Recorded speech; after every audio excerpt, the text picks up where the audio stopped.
तर हाय मित्रांनो, हे आहे UP उत्तराखंडचं बॉर्डर आणि या बॉर्डरवरती मी रात्री मुक्कामाला थांबलो, कारण इथून पुढचा जे माझा जायचा मार्ग होता ते पूर्ण जंगलामधला मार्ग होता आणि पूर्ण डोंगर एरिया होता.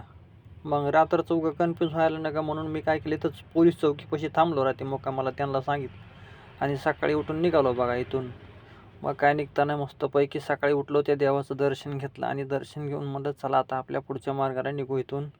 तर मग काय जाताना हे बसला बघा बोर्ड मला, त्याच्यावर लिहिलं होतं केदारनाथ, बद्रीनाथ आणि पौडी. मग काय ह्या बघा ह्या गावातनं बाहेर पडलो आणि बाहेर पडल्याच्या नंतर लागलं मला हे जंगल. असं अहो इतके डोंगर होते म्हणताव काय बाबा, असले डेंजर आहेत नाही रस्ते इकडं पावसाळ्यामध्ये यायचं कामच नाही बघा. आलं तर उन्हाळ्यामध्ये, आणि ते पण आहे ना बारकी गाडी घेऊन. अशी मोठी गाडी घेऊन तर का नाही इकडे येऊच नाही, कधीच येऊ नाही या रस्त्यानं. आलं तर ते माल बाहेरच क्रॉसिंग करावा, जे काही जिथं चांगला रस्ता आहे तिथंच क्रॉसिंग करून आहे ना आपली गाडी घेऊन माघारी जावं. तर भेटूया पुढच्या व्हिडिओमध्ये.